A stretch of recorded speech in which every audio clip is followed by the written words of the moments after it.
China is rolling out the red carpet for political and financial leaders from more than 50 countries around the world.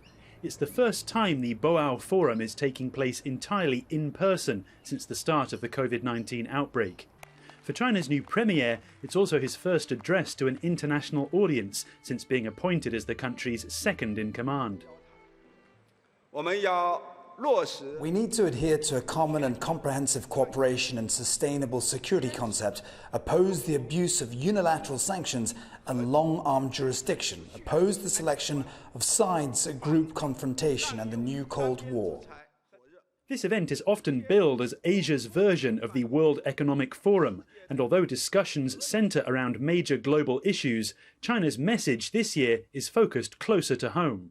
Right now, with the political tensions, trade tensions, military tensions that are going on, not just over Ukraine, but between China and the US, you're going to see China trying to reach out, especially to ASEAN, because these are countries that China has a very good trade with.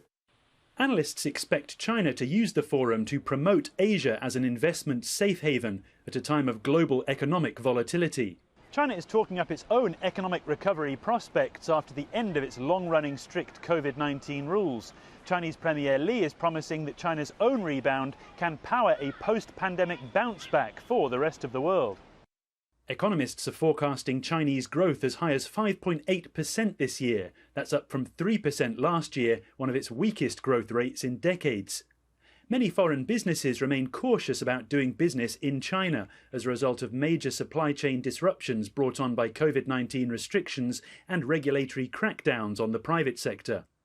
There is a strong message. There will be a strong reinforcement of the state sector playing a pillaring role within the Chinese economy. And that's, in a way, a discontinuation from the Boao message that was very much about economic reforms, private sector growth in the past decade prior to the pandemic. And so now there is certainly a pivot there.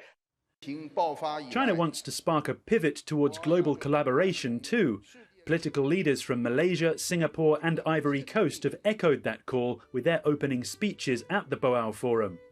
Analysts say the next challenge for China is to convince the world that it should be the coordinating centre of that global cooperation effort. Richard Kimber, Al Jazeera, Hong Kong.